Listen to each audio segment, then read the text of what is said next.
The night was quiet in Lakewood, Michigan. Most people were asleep in their beds. Not Amber Wilson. The 17-year-old walked home from the library after a late study session.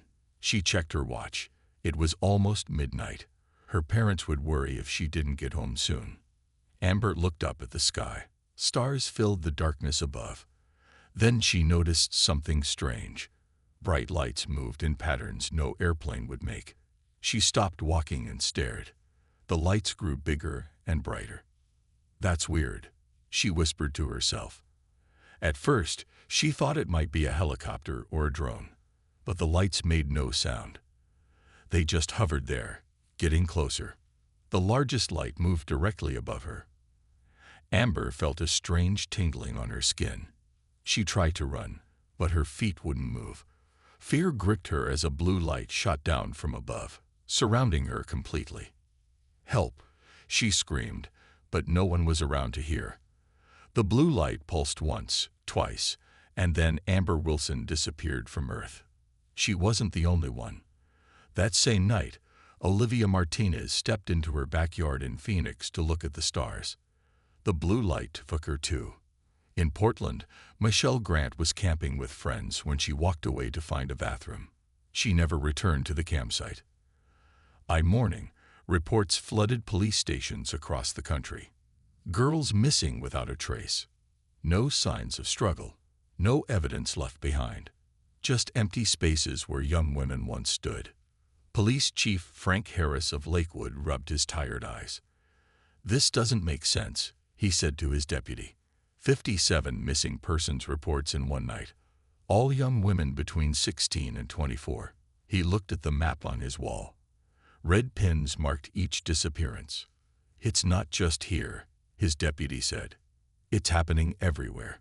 I just got calls from departments in California, Texas, Florida. Same pattern." At FBI headquarters in Washington, Director Margaret Collins called an emergency meeting. "We have over 300 confirmed disappearances nationwide," she told the room full of agents. "The pattern is identical in each case. Young women vanish without a trace. No ransom demands. No evidence." One agent raised his hand. "Ma'am, we're getting similar reports from other countries. Canada, Mexico, England, Japan, Australia. It's happening globally." The room fell silent. No one had seen anything like this before. Meanwhile, at NASA, Director Alan Peters stared at the data on his screen. His hands shook slightly. "Show me those readings again," he told the technician. The screen displayed several spikes in atmospheric disturbance, all occurring at the exact times of the disappearances. "Sir, these readings suggest multiple objects entered our atmosphere last night," the technician said. "They moved in ways that defy our understanding of physics." "Who else knows about this?" Peters asked. "Just our team and now you, sir." "Keep it that way. I need to make some calls." Inside the White House Situation Room, the president listened as his advisors explained what little they knew. "Are we talking about a coordinated terrorist attack?" he asked. The Secretary of Defense shook his head. "No group has claimed responsibility. And frankly, no terrorist organization has the capability to abduct people simultaneously across the globe without leaving evidence." "Then what are we dealing with?" NASA Director Peters cleared his throat. "Mr. President, I believe we're dealing with something not from Earth." The room erupted in disbelief. "I know how it sounds," Peters continued, "but our sensors detected multiple objects entering and leaving our atmosphere at impossible speeds. The timing matches perfectly with the disappearances." The president's face went pale. "Are you telling me aliens kidnapped our citizens?" "I'm saying we need to consider all possibilities, sir. And right now, that's the only explanation that fits the data." As the government tried to make sense of the crisis, families of the missing gathered in living rooms and community centers. They held photos of their daughters, sisters, and friends. They demanded answers no one could give them. What no one on Earth knew was that Amber Wilson was awake. She was in a glass cell, surrounded by creatures with gray skin and large black eyes. They'd watched her like scientists observing a lab rat. And in cells nearby, hundreds of other terrified young women faced the same fate. 6 months passed since the mass disappearances. Families put up missing posters. Search teams combed forests and mountains. Police followed every lead, but found nothing. The world lived in fear, wondering if more young women would vanish. Then it happened. On a Tuesday morning, every electronic device on Earth received the same message. TVs, phones, computers, and radios all showed the same thing. A tall, gray-skinned being with large black eyes and a small mouth. People in Times Square stopped and stared at the giant screens. Drivers pulled over to watch their car displays. The whole world listened. People of Earth, the creature spoke in perfect English. I am Supreme Commander Zolvik of the Galactic Hegemony. Your planet has been added to our protection zone. Consider yourselves fortunate. Many species wait centuries for such an honor. In the Oval Office, the President and his advisors watched in silence. Director Peters from Mesa whispered, "I told you."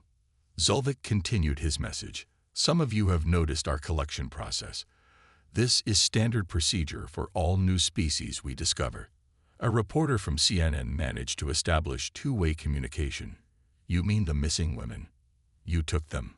Zolvik looked annoyed at the interruption. "Yes, we collected breeding specimens to study human genetic diversity. This is normal protocol." "Those are our citizens," the reporter shouted. "Our daughters and sisters. You had no right to take them." The aliens seemed confused by the outrage. "Your emotional attachment to breeding specimens is noted but irrelevant. The hegemony has studied thousands of species this way." At the Pentagon, General William Collins slammed his fist on the table. "They talk about our women like they're lab rats." His daughter Kelly was among the missing. Zolvik's message continued. "Your planet will benefit from our supervision. We will return periodically to collect more specimens as needed. Your cooperation is expected but not required. Resistance would be pointless." To demonstrate their power, the aliens temporarily shut down all electronics worldwide. For 30 seconds, everything with a circuit went dead. Then power returned, and Zolvik's face reappeared. "That was a small demonstration. The technological gap between us makes your military capabilities equivalent to stone tools against our ships. Accept your place in the hegemony with gratitude." The transmission ended, leaving Earth in stunned silence. In her lab at DARE PA, Dr. Eleanor Simmons rewound the transmission and studied it frame by frame. Something caught her attention, a brief glimpse of the ship's engine room visible in the background. She zoomed in and gasped. "They use quantum fluctuation for faster-than-light travel," she muttered to herself. "But that means..." She grabbed her phone and called General Collins directly. "General, I need to see you immediately. I found something about their ships." "What is it, Doctor?" "Not over the phone." "But sir, they're not as invincible as they want us to think." Meanwhile, in a secret military facility, Navy Captain Susan Baker interviewed families of the missing women. Her own daughter Lily was taken. She showed them photos of strange symbols. "Has anyone seen marks like these? Maybe your daughters mentioned them in texts before they disappeared." One mother, Mrs. Grant, nodded. "Yes, Michelle sent me a picture of strange lights with these exact patterns the night she vanished." Captain Baker collected the evidence. "Thank you.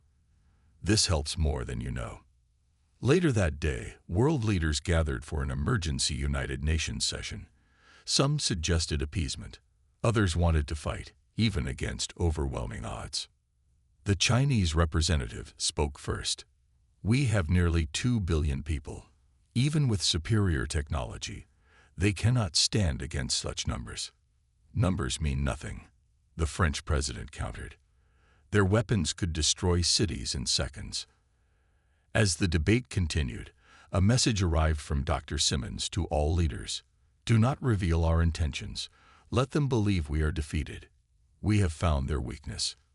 In her glass cell aboard the alien ship, Amber Wilson carefully removed a small piece of the wall using a tool she had fashioned from her dental filling. She had been mapping the ship for months, memorizing guard patterns and learning their language. In the cell next to her, Olivia Martinez did the same. They shared a look. Soon, they would be ready. The aliens thought humans were simple specimens. They were about to learn how wrong they were. Dr. Eleanor Simmons worked through the night in her lab. Coffee cups piled up around her computer. The walls were covered with equations and diagrams. She hadn't slept properly in days. "You need rest," her assistant Ben said, bringing her another coffee. Eleanor shook her head. "Not until I finish this.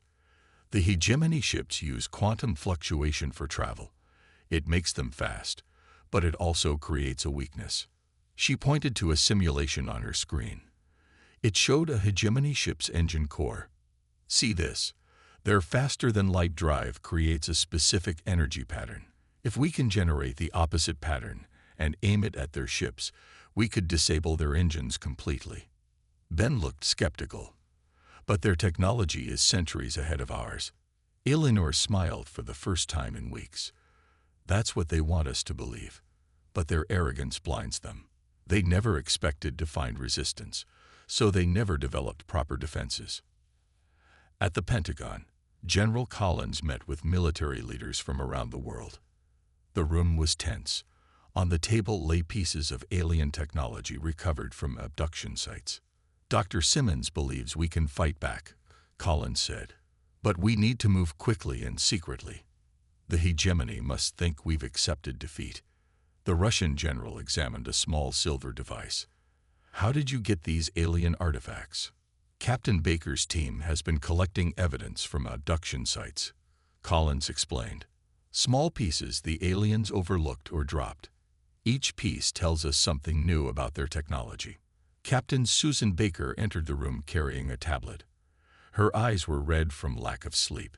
She hadn't smiled since her daughter Lily was taken. "We analyzed their communication frequencies," she said. "Their shields operate on predictable patterns. Even more importantly, we found this." She placed a small black chip on the table. "A damaged communication device. It contains locations of several hegemony research stations, including one where they likely keep the abducted women." The military leaders leaned forward, suddenly hopeful. "There's more," Baker continued. "We've made contact with one of the abducted women." The room fell silent. Collins stood up. "Who? How?" "Patricia Evans. She was a computer engineer before she was taken.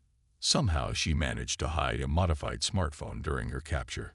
She's been sending us data for weeks. Short bursts of information when the guards aren't watching." Baker displayed a series of diagrams on the main screen. "These are the internal layouts of hegemony ships and research stations. Patricia has mapped everything she can access." In another secure facility beneath the Rocky Mountains, engineers worked on new weapons systems. They modified existing missile platforms to generate the energy patterns Dr. Simmons had identified. Chief Engineer Carl Johnson tested a prototype on a small piece of alien material. The device hummed, and the alien material vibrated before cracking apart. "It works," he said into his radio. "The disruption field affects their technology, just as Dr. Simmons predicted." On the other side of the facility, communications experts developed jamming systems that could block hegemony transmissions. Security teams practiced boarding procedures on mock-ups of alien ships based on Patricia's diagrams. Humanity was preparing for war, but carefully. No unusual military movements occurred. No obvious weapons tests. As far as the hegemony could tell, Earth had accepted its fate. Meanwhile, aboard the hegemony research station near Alpha Centauri, Amber Wilson continued her secret work. She had managed to make contact with 30 other women across the station. Using a crude sign language they developed, they shared information through the glass walls of their cells. Amber counted the guard rotations, 4 guards every 6 hours, always following the same path. Their captors were predictable, thinking their prisoners too primitive to pose any threat. In her hidden corner, Patricia Evans modified her phone again. The battery was almost dead. She needed to make one more transmission to Earth. The most important one. The main power core is located on level 6, she whispered into the device. Shutting it down will disable all security systems. You'll have 14 minutes before backup power activates. She sent the message, then destroyed the phone. She couldn't risk it being found. As she hid the broken pieces, she heard the alarm. The cell doors were opening. It was time for another examination. Patricia straightened her back and walked with dignity. The aliens thought they were studying humans. In reality, humans were studying them right back, and humanity was ready to teach them a lesson they would never forget. General William Collins stood before representatives from every major nation on Earth. The large underground room was filled with military uniforms from dozens of countries. People who had once been enemies now sat side by side, united by a common threat. Operation Homecoming begins today, Collins said. Our mission is clear. Rescue our people and show the hegemony that taking humans was their biggest mistake. He displayed a holographic map showing key points around the globe. Red dots marked hidden bases where new weapons were being built. Blue lines showed communication networks running deep underground, safe from alien detection. For 6 weeks, we've worked in secret. Nations have shared their best technology. Scientists have worked without sleep. We are ready. Captain Susan Baker stepped forward. She pointed to a large ship diagram. Our first target is this hegemony vessel. They call it a collection ship. It's scheduled to return to Earth next week for more abductions. We won't let that happen. In New Zealand, far from major cities, engineers put final touches on modified fighter jets. The planes looked normal from the outside, but their weapons systems had been completely rebuilt with Dr. Simmons' technology. Pilot Laura Chen inspected her aircraft. Will this really work against their shields? She asked the engineer. In theory, yes. Their shields block physical objects and energy at specific frequencies. Our new weapons operate on frequencies they don't protect against. It's like they built a steel door but left the windows open. Around the world, military units trained in secret underground facilities. Soldiers learned to use new weapons designed to disable rather than destroy. The goal was to capture alien technology intact and rescue human prisoners without harming them. Navy SEAL John Ramirez led his team through a practice run on a mock-up of a hegemony ship. They moved quickly through the corridors, using hand signals to communicate. Remember, he told his team, these aliens have never faced real combat. They've conquered peaceful species who couldn't fight back. We've been fighting each other for thousands of years. We know war better than they do. In Washington, the president made a special address. He said nothing about the coming operation. Instead, he announced new cooperation with the hegemony, claiming Earth was ready to establish diplomatic relations. This speech will keep them distracted, Collins told his officers. They'll think we're accepting their terms while we prepare to strike. Dr. Eleanor Simmons hadn't left her lab in days. She worked alongside engineers from China, Russia, and India, making final adjustments to the disruption device. Their faster-than-light drives create a bubble around their ships, she explained. It lets them ignore normal physics, but it makes them vulnerable to specific energy patterns. Our device generates those patterns and collapses the bubble. Without it, their ships are just metal boxes floating in space. On the other side of the world, communications experts monitored every signal from space. They recorded and analyzed hegemony transmissions, learning their codes and protocols. We can mimic their communication style now, said Communications Director Sam Wilson. When the time comes, we can send false orders to their ships. Meanwhile, families of the missing women gathered at support centers around the world. They weren't told about Operation Homecoming, but they sensed something was happening. Hope began to replace despair. Mrs. Wilson, Amber's mother, showed a photo of her daughter to other parents. She's smart. She won't give up. None of our girls will. They're survivors. In orbit above Earth, the Hegemony Observation Post reported normal activities on the planet. Their sensors showed no unusual military movements, no weapons being prepared. Humans seemed to be accepting their new status. The aliens never thought to look underground. They never considered that a primitive species could hide their activities so well. They never imagined that humans could adapt their technology so quickly. As the Hegemony collection ship prepared to return to Earth, humanity made final preparations. Weapons were loaded. Pilots stood ready. Special forces teams waited in hidden bases. The countdown to Operation Homecoming had begun. The Hegemony was about to learn that taking human women was the worst decision they had ever made. The day the Hegemony collection ship returned to Earth, something strange happened. All radio signals stopped. TV broadcasts went silent. Internet traffic dropped to almost nothing. The entire planet seemed to go quiet. From their orbiting ships, the Hegemony observers were confused. Their scanners showed power was still flowing in human cities, but all communications had ceased. "Curious behavior," said Commander Zolvik as he watched Earth from his command ship. "Send scout vessels to investigate. Perhaps they are having technical problems." 5 small scout ships detached from the main vessel and descended toward Earth. They spread out to check different regions: North America, Europe, Asia, Africa, and Australia. Their mission was simple: observe and report. What the Hegemony didn't know was that Earth was waiting for exactly this moment. Operation Thunderbolt was about to begin. As the scout ship approached North America, it detected nothing unusual. Cities functioned normally below. People walked streets. Cars moved on roads. The alien pilot relaxed, certain this mission would be routine. Suddenly, his scanner beeped. Something was approaching fast from below.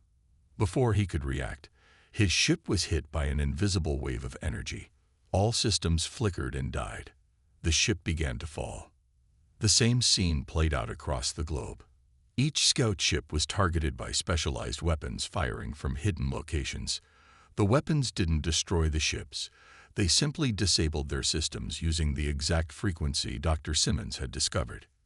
In the Rocky Mountains, General Collins watched live feeds from the operation. "All 5 scout ships disabled and captured," reported his aide. "No casualties on either side." Collins nodded. "Begin Phase 2. High above Earth, Commander Zolvik grew concerned when all 5 scout ships stopped reporting at the same time. "This cannot be coincidence," he said to his officers. "Prepare the main collection vessel. I will lead the investigation myself." The massive ship began its descent toward Earth. Its shields were at full power. Weapons systems were ready.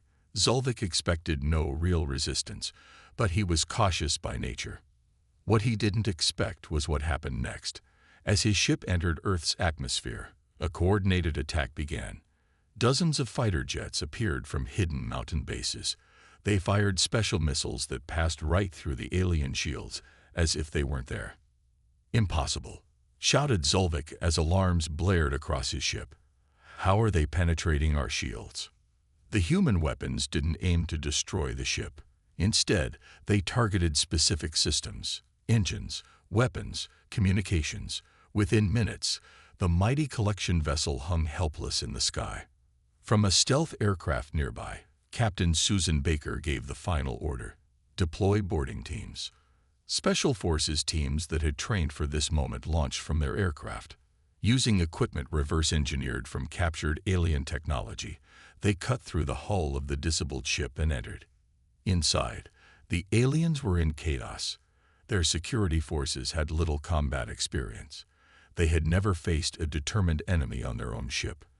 The human soldiers moved quickly through the corridors, disabling aliens with non-lethal weapons. Captain Baker led the main team toward the prisoner section. Her heart raced as they got closer. Was her daughter Lily on this ship? Were any of the missing women here? They reached a large door marked with symbols that matched Patricia Evans' descriptions. "This is it," Baker said. "The holding area." When they opened the door, they found rows of empty cells. The ship had come to collect more humans, not to transport ones already taken. Baker felt disappointment but pushed it aside. Search the ship, find their records. We need to know where our people are being held. In the command center, General Collins received the first alien prisoners. Zolvik himself was brought before him, his arms bound. How did you do this? The alien commander demanded. Your species is primitive. You shouldn't have this technology. Collins leaned forward. That was your first mistake. You thought we were primitive because our technology isn't as advanced. But humans have something you lack. Adaptability. We've been fighting wars against each other for thousands of years. We know combat better than you ever will. He showed Zolvik a screen displaying the captured scout ships and disabled collection vessel. This is just the beginning. We're coming for our people, and you're going to help us find them. For the first time in his long life, Supreme Commander Zolvik felt something new. Fear. Within 2 weeks of capturing the hegemony ships, Earth scientists managed something remarkable. They retrofitted 3 large military spacecraft with alien technology. The ships were originally designed for orbital operations, but now they could travel between stars. The largest vessel was renamed U.S. Defiance. Captain Susan Baker was given command of the rescue mission. Her crew included the best pilots, soldiers, and engineers from around the world. Our target is the research station in the Alpha Centauri system, Baker told her crew during their final briefing. According to information from our captives, many of the abducted women are held there. This is primarily a rescue mission, not a combat operation. Dr. Eleanor Simmons joined the mission as scientific advisor. She studied the alien navigation systems as the engineers made final preparations. The journey will take only 5 days using their technology, she explained.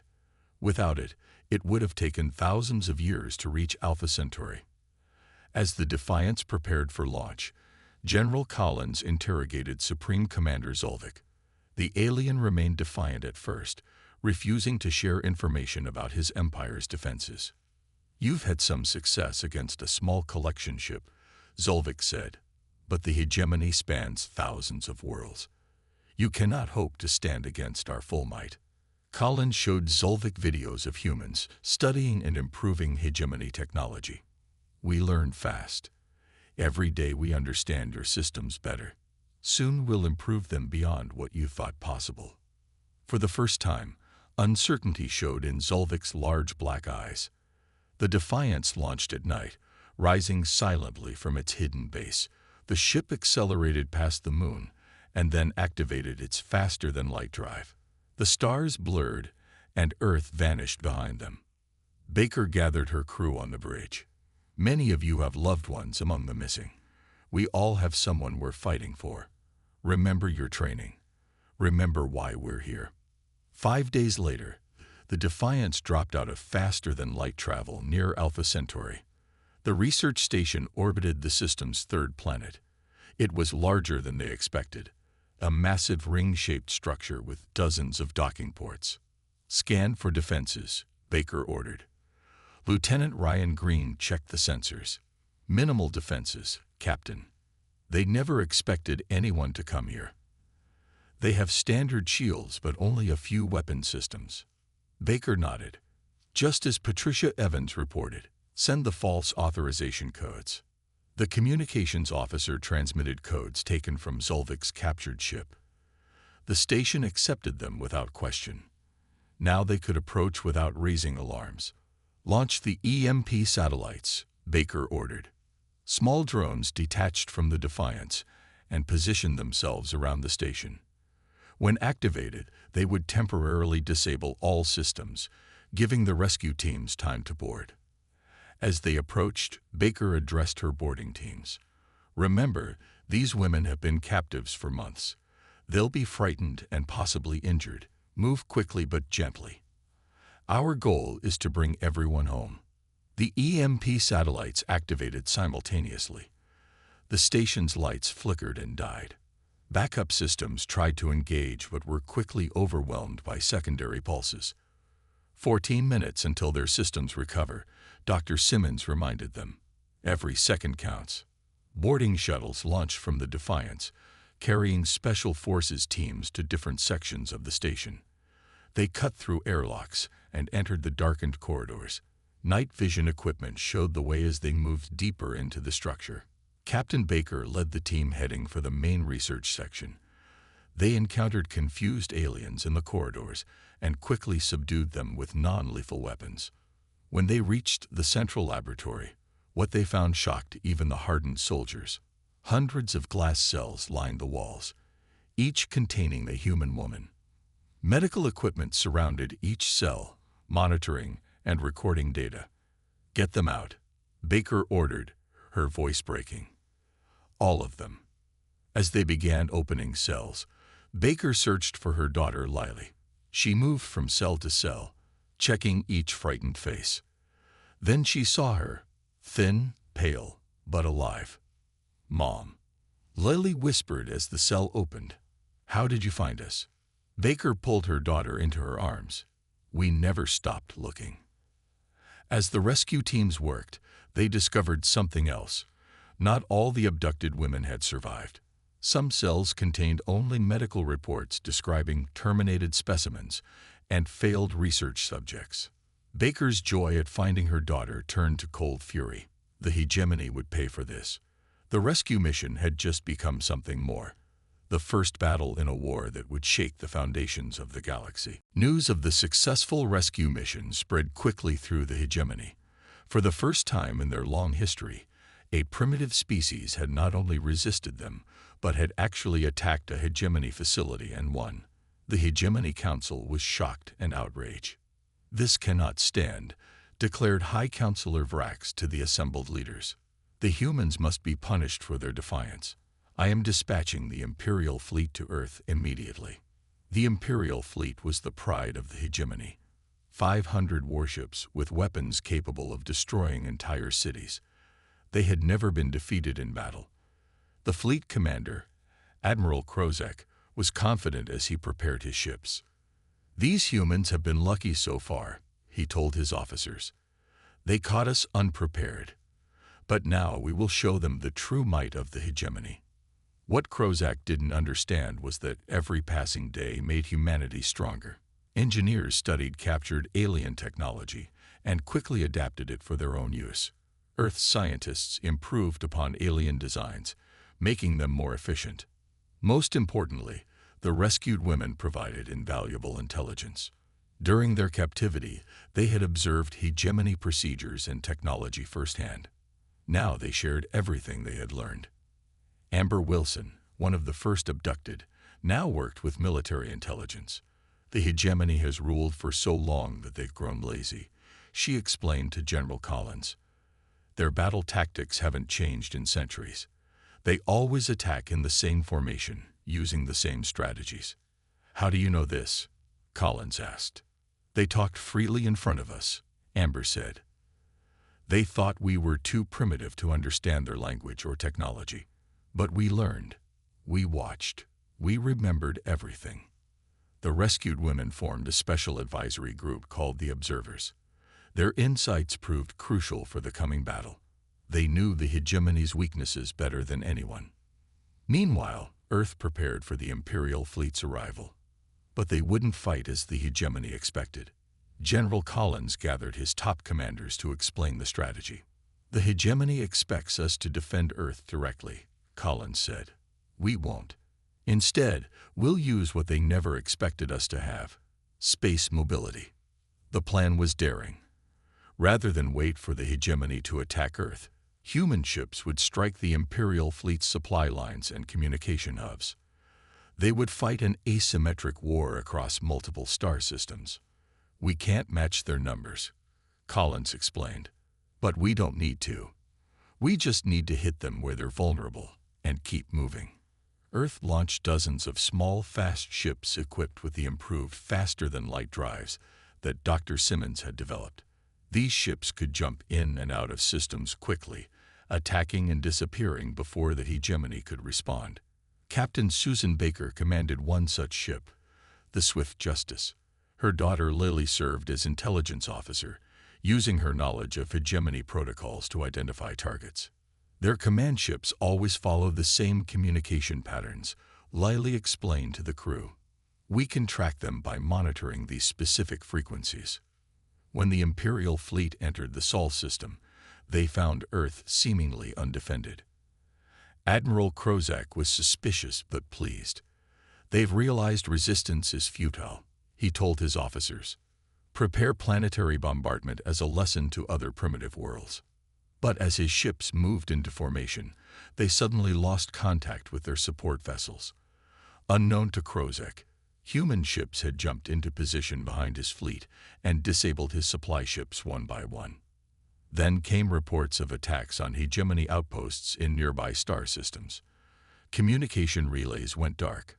Fuel depots were disabled. The carefully organized supply chain that supported the Imperial fleet was collapsing. Impossible, Krozak shouted as reports flooded in. How are they attacking everywhere at once? How did they even reach these systems? The answer was simple but beyond his understanding. Humanity's greatest strength was not technology but adaptability. Where the hegemony had followed the same military doctrine for millennia, humans had evolved their tactics through countless wars against themselves. Earth forces struck swiftly, avoided direct confrontation with superior numbers, and never attacked the same way twice.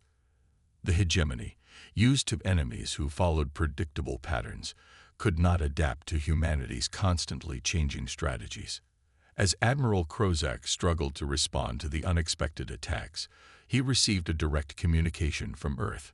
The face of General Collins appeared on his screen. "This is just the beginning," Collins said calmly. "You took our people. We're coming for justice." 2 Earth years passed since the first abductions. The war had spread across dozens of star systems. What began as a rescue mission had become a full-scale conflict that shook the hegemony to its core. In the Grand Council chamber on the hegemony capital world, Supreme Commander Zolvik stood before his leaders. He had been exchanged in a prisoner swap 6 months earlier, but his status had fallen greatly. Once a respected commander, he was now viewed as the one who had triggered this disastrous war. "The humans continue to attack our supply lines and communication hubs," Zolvik reported. "We cannot predict where they will strike next. They never follow established warfare protocols." High Counselor Vrax's patience had run out. "You told us they were primitive. You said their weapons were like stone tools compared to ours. Now they control 20 of our outer systems, and our mighty Imperial fleet cannot stop them." The truth was hard for the hegemony to accept. In just 2 years, humans had taken alien technology, improved it, and developed entirely new applications. Human ships were now faster and more maneuverable than hegemony vessels. Human weapons could disable rather than destroy, allowing them to capture more ships and technology intact. Most disturbing to the hegemony was how quickly humans adapted.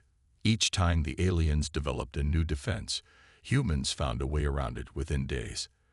The hegemony, used to warfare that followed set patterns for millennia, could not keep up with human innovation.